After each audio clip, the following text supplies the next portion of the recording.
Good morning, good morning, good morning. Welcome, welcome, welcome. It's so funny. Whenever I say good morning, I then see all the rhinos showing up, and I'm like, this isn't morning for him, and he probably just had dinner. This isn't morning for him. He probably just like had lunch at 2 o'clock. This isn't morning for her. She's probably in the pool because everyone's from everywhere. I'm seeing Brazil and Portugal, and I'm in New Jersey. But it's actually nice today. So I look a little different today because I'm in the hospital overnight. Nothing too serious. My wife, what's it called? Well, I guess we don't need to get all of her medical stuff, but residual of having birth. So they just want to check out some stuff, and it was good that we got here. So yesterday, I feel like I should just share what the day looked like. So at 12:30, her doctor calls her in. So I drive her there. We get there for 1, then we have to go to a different doctor, get there for 2:30. Then I have to go pick up our son at school. So I leave her, take our daughter to pick up our son, and then I'm total dad for two children that both want to eat at the same time. Then I do all of that. Then I come back to the hospital at I think like 9 o'clock. And the reason why you saw me post so late in RVP was I was still working. I was like, okay, great. I finally get to catch up.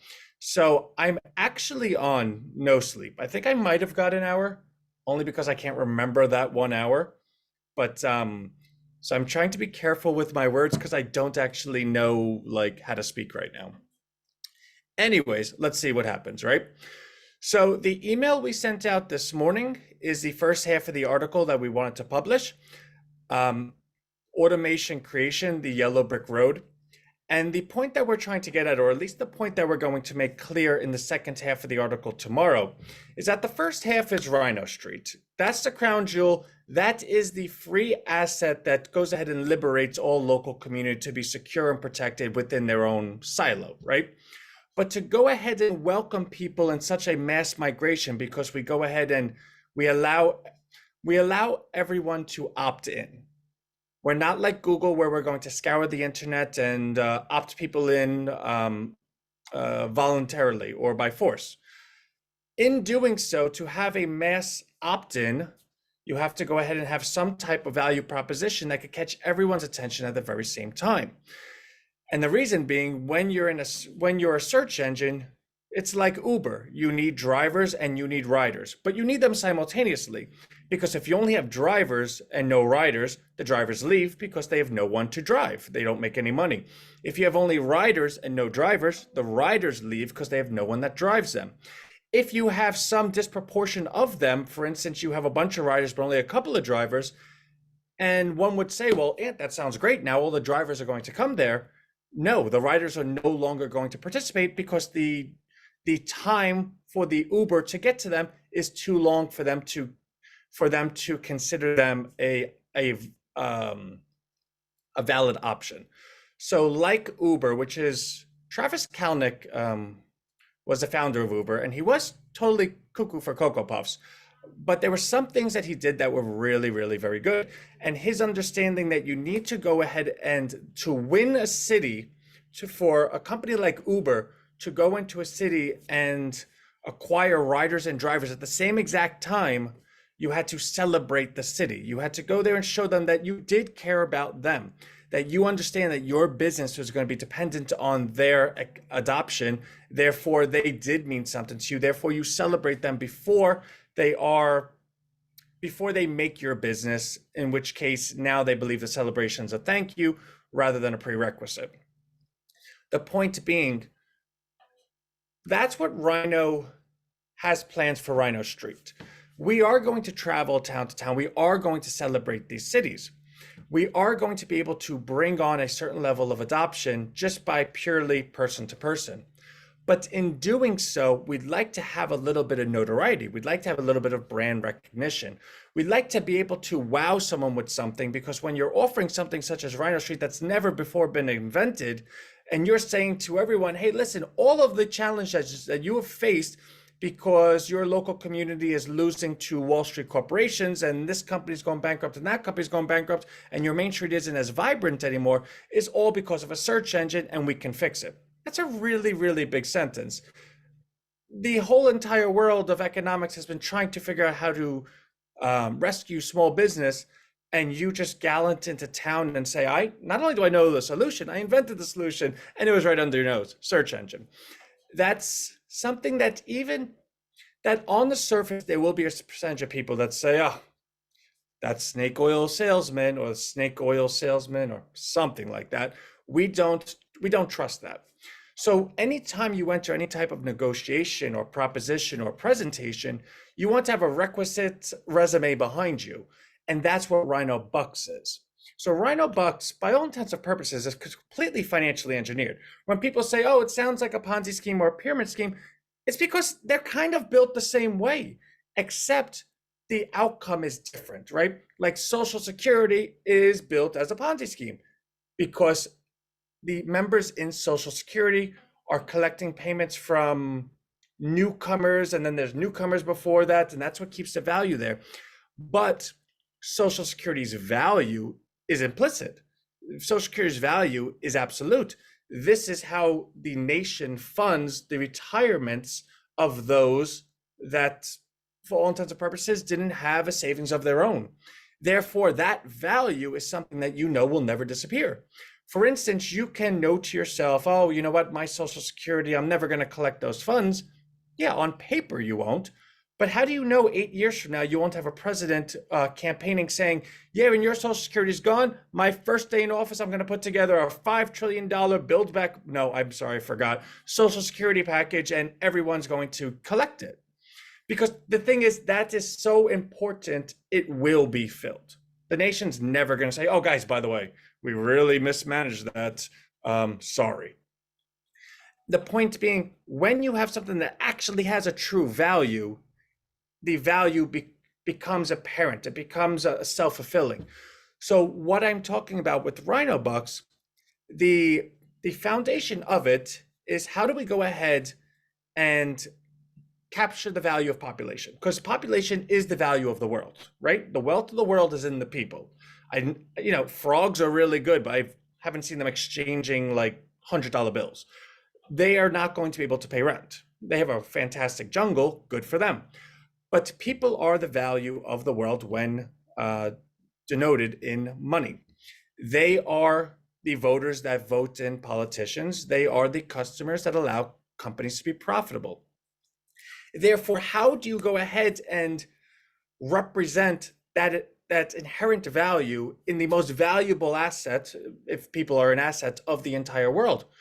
Well, you almost got to tag them, right? So for instance, what is value? What is price, right? Supply and demand. So if you have more demand than supply, it goes up and vice versa. So when you take all these things into account, well, if people are infinite, basically till the world blows up, and then it doesn't matter because until then, there's always a next person. Well, that's the demand. Well, how do we represent that demand? Well, what if each individual invested, say, $1 a week into an asset that everyone agreed upon? Now you're focusing the population, you're bringing them all together and focusing them on one particular thing, the agreed upon asset. When you have that level of demand all focused on one asset, the last question is, what's the supply?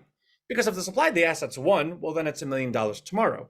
If the supply of the asset's infinite, well, then it never has a value because the supply constantly keeps going. But if you had a supply of 1 billion, now you can calculate, all right, this is the demand, this is the growth of the demand, this is the future of the demand, this is the supply, this is all it could be. Great, we have something, but what is it backed by? Well, it's backed by nothing. It's backed by people buying stuff. Is it though? Or is it because you're so myopic to see that it's not people just buying something to make it go up? They found a way to represent who they are. Like when you go to a movie theater, what's the ticket worth? Nothing, but you paid $7.50 for it because that represented you entering. That represented you as an attendee. That's how RHINOBUX is configured. But ultimately, there'll still be a time. Hey, come on in. So my wife's nurse came in. So ultimately, there'll still be a time. Do you need me to be quiet? No, okay. Oh, cool. Yeah. Nobody wants to talk to me. Ultimately, there'll still be a time in down the road where those say, well, what is the backing though? So I get it's kind of cute. You were able to coerce these words because they're, they have a particular following and they're like, we're against it.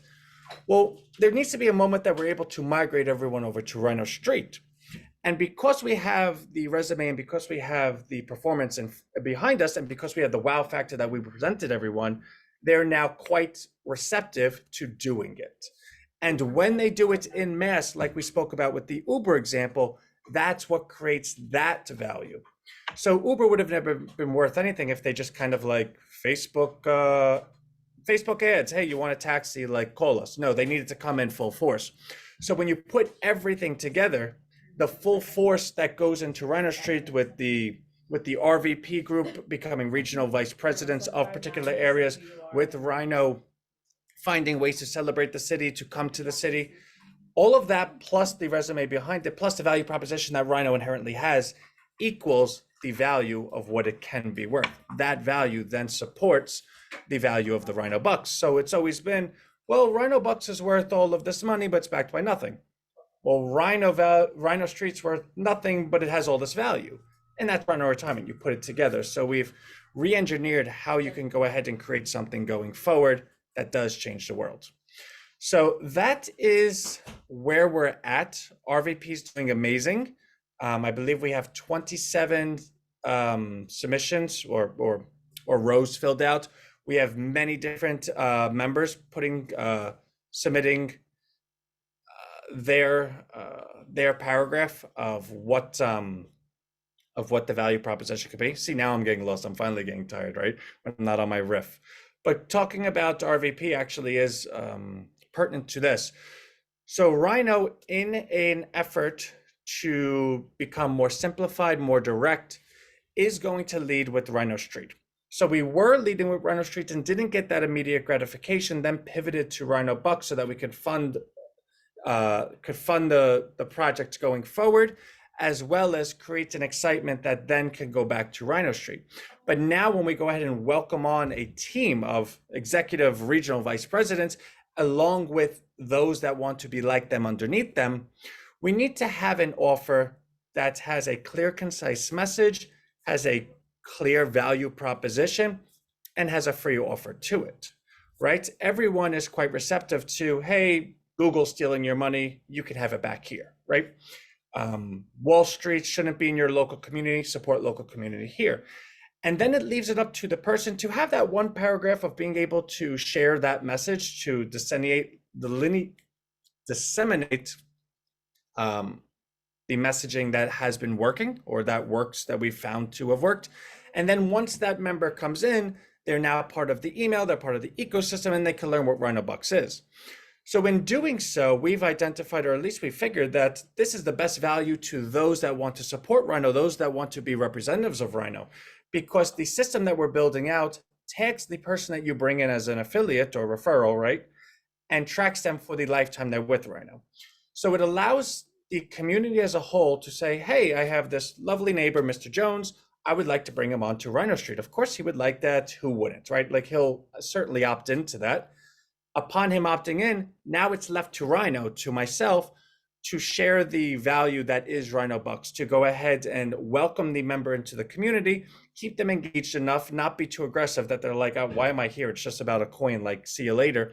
But at some point they say, all right, I finally get it. I'd like to go ahead and be a part of it. In which case, that moment that they decide to be a part of it, the credit, whatever compensation we come up with together, will be credited to the individual that referred them to begin with.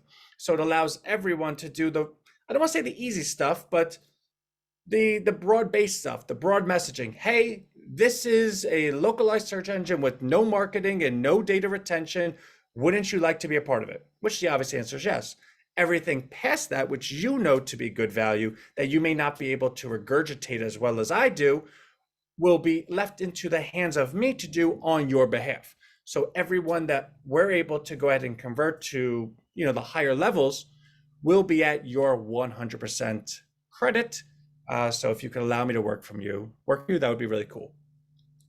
That's that. If you take a look at the coin, it is over 180 again. Thank you for your patience. We just needed the funds to be cleared with Coinbase and Binance. And actually going forward, there's going to be a lot of immediate support. We're moving a great deal of money into that account, plus the money that comes in. So we're actually going to take funds out of our pocket to contribute with Rhino to get the coin even higher. But again, it's not just going higher into thin air. I had a couple of questions about the FTX situation where the whole crypto market, yeah, I saw that, Rue, 186, the whole crypto market is falling apart and Rhino is the only crypto up. And the question is, well, Anthony, how is that happening? Well, because when you invest in an asset, the asset's already been sold to you. Now it's what your value, what your belief of the value is going forward versus what the belief of others of the value going forward is, and if you can trade with them, right? So if I purchase something at $1 and it becomes known that the value of it going forward is $1.10, well, I can sell it at $1.10. If it's known that the value going forward is 70 cents, well, now I can only sell it for 70 cents, even though I purchased it for $1. With Rhino, the coin isn't all sold, right? Like we own the supply. The only coin that's on the market is coin that was actively purchased and is being supported by being purchased recurringly. Meaning the entire Rhino market is of coin that is being held in someone's hands. All the coin that is not purchased is in the supply. And I know that gets a little confusing, so let me kind of share that with you. So when you're doing a public offering, like, so say I'm going public with Rhino, and I say I want to sell 50% of the company and I want $50 billion, right? Like that's what I tell the bank. The bank is like, okay, well, to get you $50 billion, you're going to probably have to sell 75% of the company because we need to lower the price enough to get all the other people in that aren't really the evangelists that love Rhino. But if you want to get that much money, you have to be willing to invite and welcome people in that might be a little, I'll give it a shot. The point is when your shareholder base is made up of just evangelists, well, they are the value because they know what it's going to be. When it's diluted with those that just kind of got sucked into it because someone kind of told them maybe sort of whatever, they're the first ones to sell it. Therefore, Rhino took the approach of holding all supply from anyone that truly doesn't understand who it is that we are. Therefore, our shareholder base is really, really strong. It's a public market. And the proof is in the pudding. When the crypto market was completely tanking, could no one have gone to Rhino and sold all their coin? They could have done it that second. But the shareholder base, at the complete sacrifice of Rhino, in the sense that we have never put profit over people, we're holding the supply in the sense of not giving it to just like children for Halloween, but only the evangelists so that they know that their shareholder base is supporting their coin. It was such an amazing moment when really I had a couple of different emails and Bitcoin's down 16% and Rhino's up 1%. I was like, yeah, well, that's Rhino. Like that's Rhino standards. So I do want to go ahead and give a little commentary on that. That RVP, everything's great. I guess that's it. I know I'm rambling a little bit. I'm on 1 hour sleep and I'm in a hospital, but it was funny because Rue last night was like, Ant, do you ever relax and stop working? And little did he know I was talking to him from the hospital. And I was like, relax, what is that? But all right, let me go. Do you want to wave? No, she's like, no, do not put me on camera. All right, I love all of y'all and I will see you tomorrow. Bye.